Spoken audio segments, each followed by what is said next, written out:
My mother-in-law moved into our house without permission and changed all the locks while I was away on a work retreat.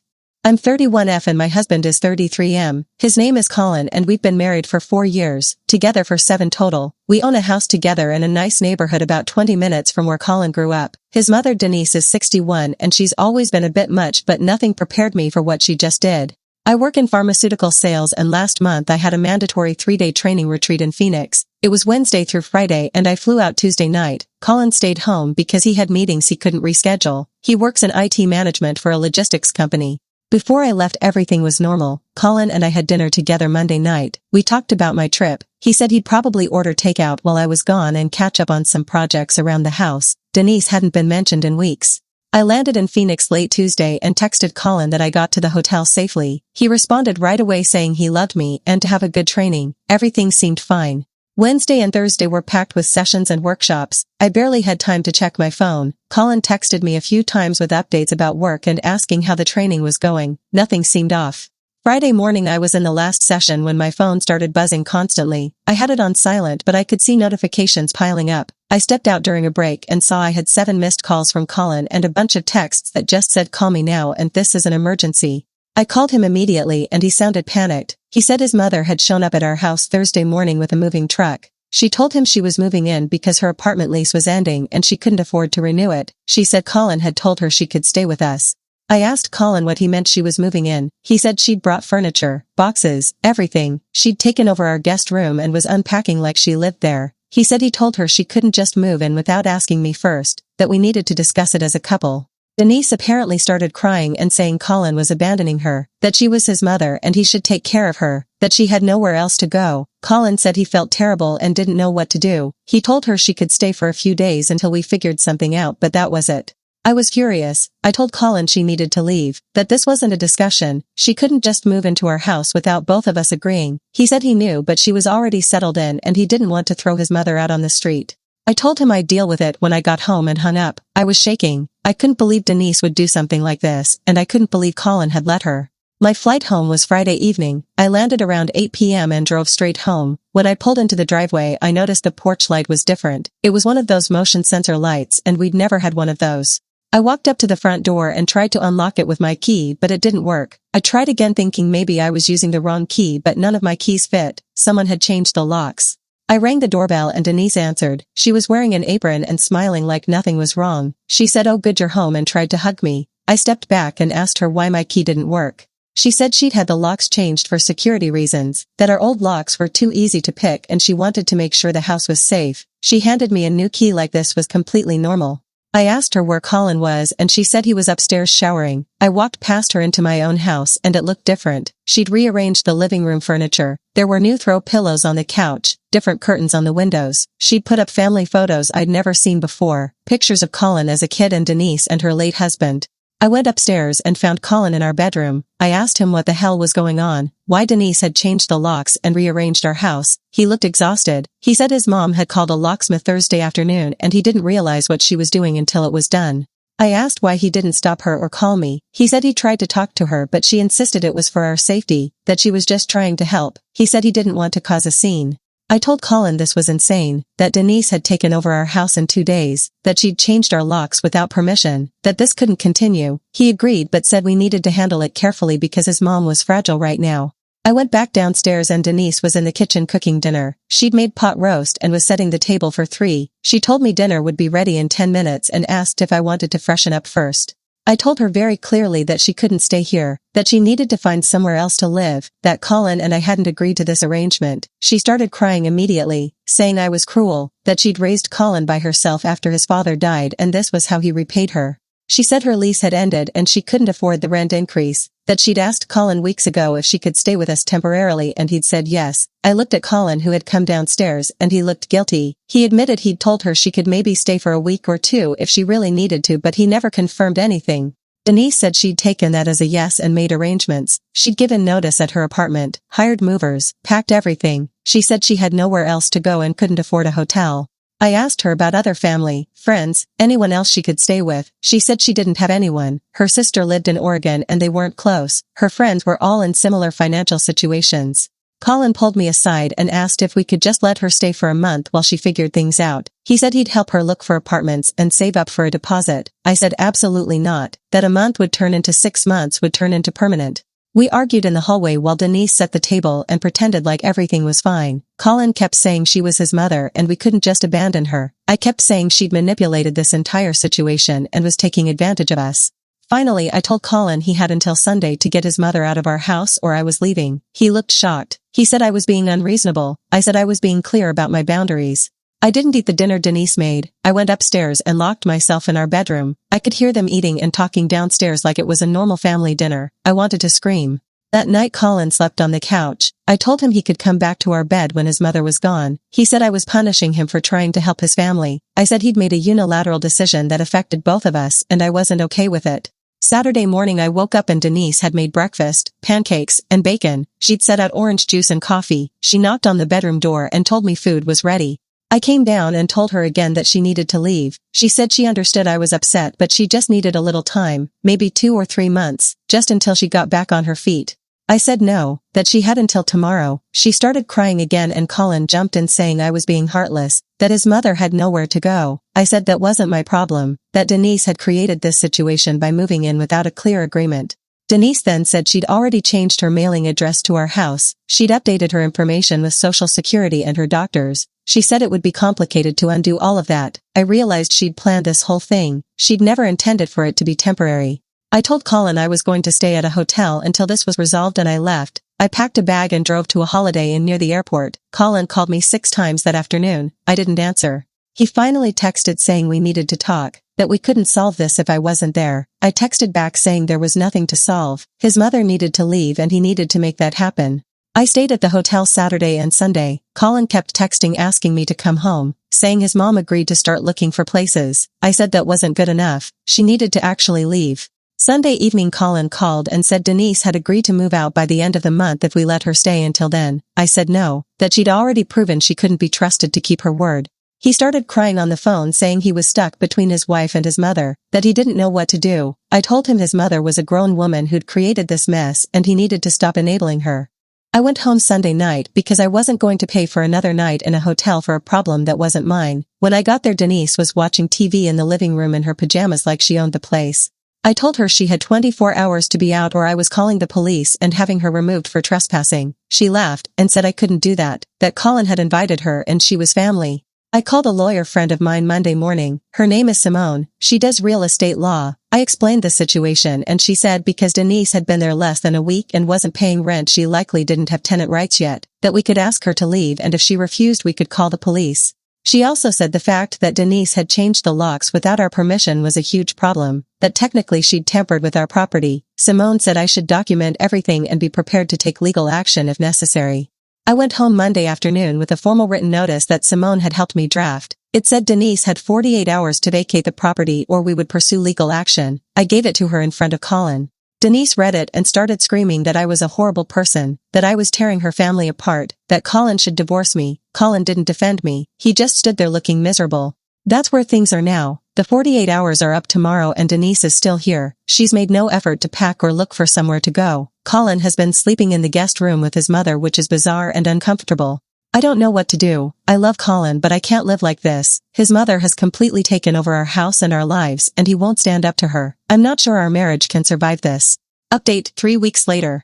I called the police when the 48 hours were up and Denise was still in the house. It was one of the hardest things I've ever done but I didn't know what else to do. 2 officers showed up. I showed them the notice I'd given Denise and explained that she'd moved in without permission while I was away, that she'd changed our locks, that she was refusing to leave.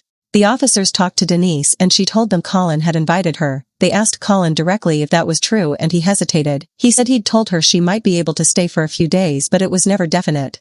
The officers said that because there was dispute about whether she'd been invited and because she'd been there less than 2 weeks she didn't have established tenancy. They told her she needed to leave immediately or she'd be arrested for trespassing. They also mentioned the illegal lock change as additional grounds for removal. Denise started sobbing. She begged the officers to let her stay, said she had nowhere to go. They said that wasn't their problem, that she had 1 hour to gather her essential belongings and leave the property.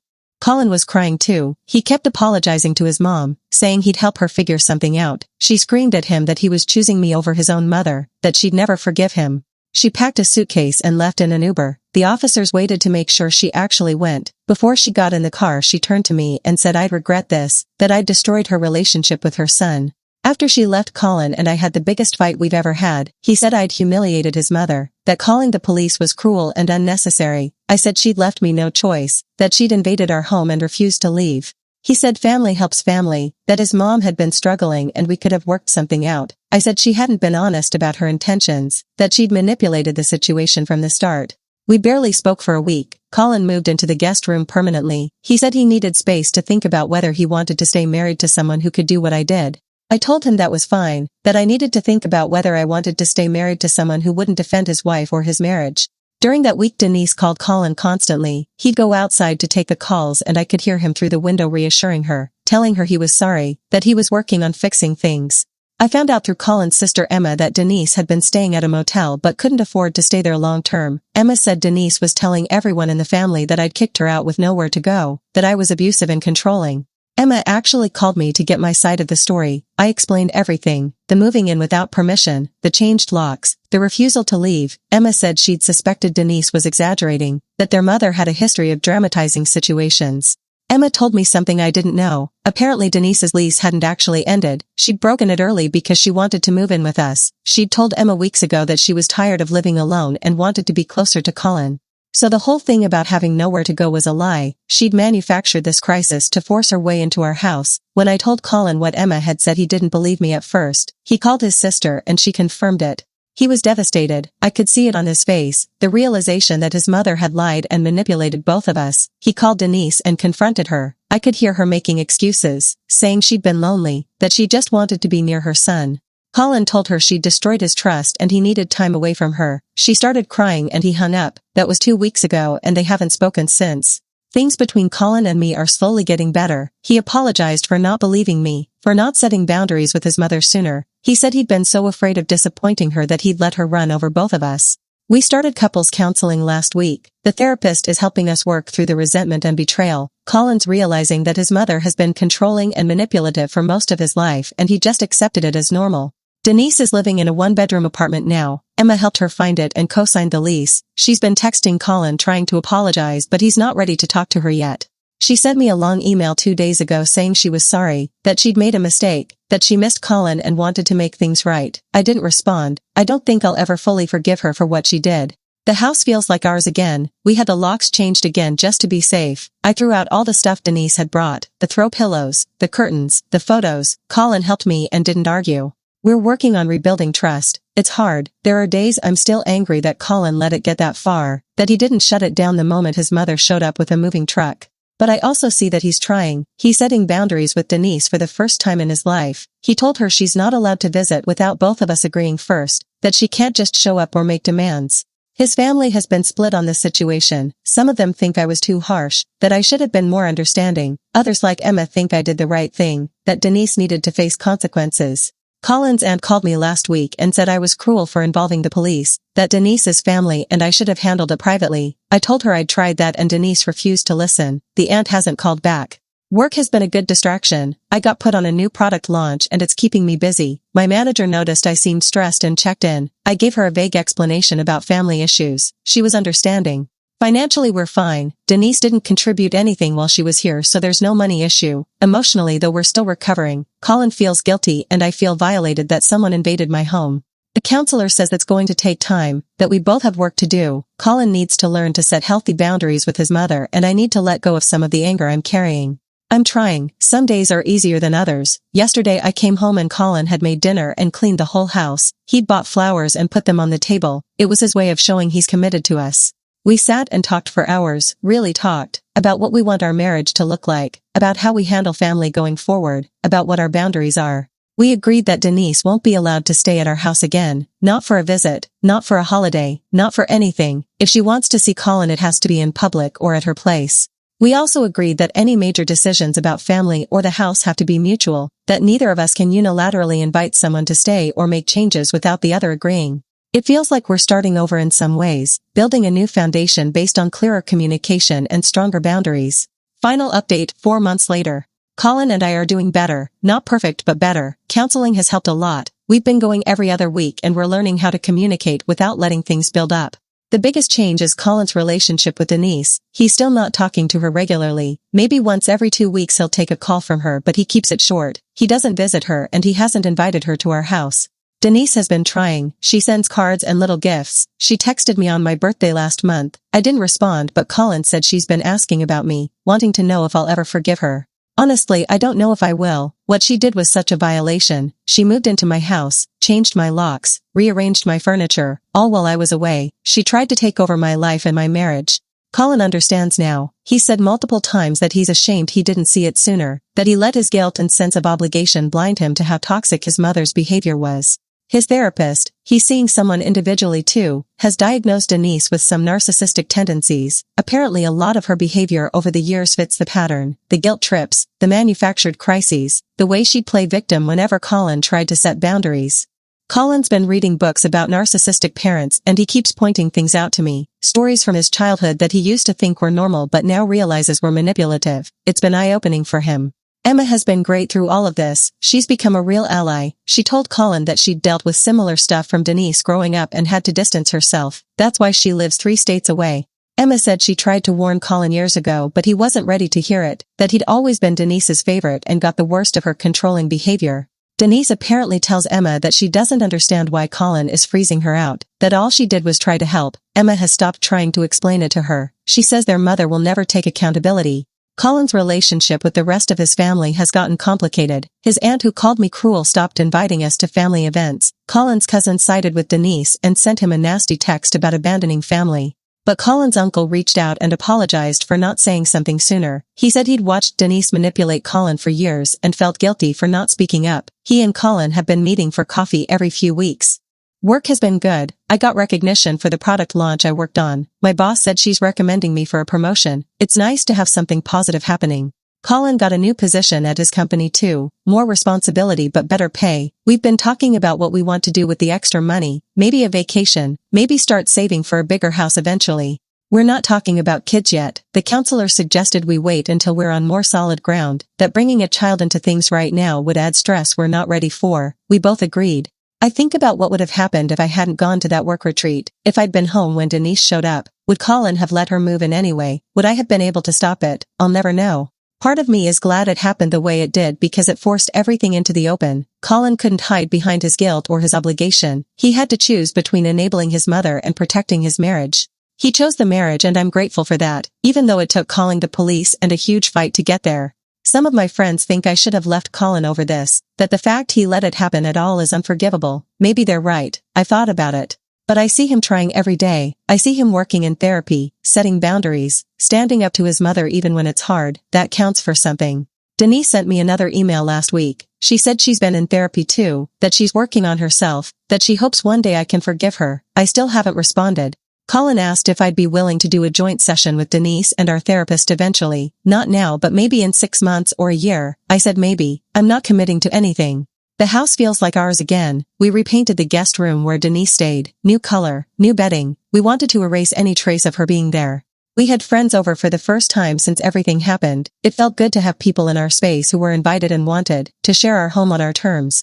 I still get angry sometimes. I'll be doing something normal like cooking dinner or watching TV and I'll remember coming home to find my locks changed, finding Denise in my kitchen wearing an apron like she belonged there. The counselor says that's normal, that it'll fade with time, that trauma responses don't disappear overnight. Colin has nightmares sometimes. He'll wake up in the middle of the night upset, saying he dreamed his mother was in the house again, that he couldn't get her to leave. I hold him until he falls back asleep. We're both carrying scars from this, but we're carrying them together. That's what marriage is, I guess. Working through the hard stuff, choosing each other even when it's messy. I don't know what the future looks like with Denise. Maybe Colin will eventually rebuild some kind of relationship with her. Maybe I'll be able to be in the same room as her without feeling rage. Maybe not. For now we're focusing on us, on strengthening our marriage, on building the life we want without outside interference. Colin's uncle told him something that stuck with both of us. He said that sometimes protecting your marriage means disappointing other people, even people you love, that you can't keep everyone happy. Colin's learning that. It's hard for him because he's spent his whole life trying to keep his mother happy, but he's learning. We celebrated our anniversary last week. We went away for the weekend, just the two of us, no family, no drama. It was perfect. Colin gave me a new key to the house. It sounds silly but it meant something, like he was saying this is your home, you're safe here, no one can take that from you again. I don't know if our marriage will survive long term, we're still rebuilding, still figuring things out, but right now we're choosing to stay and fight for what we have.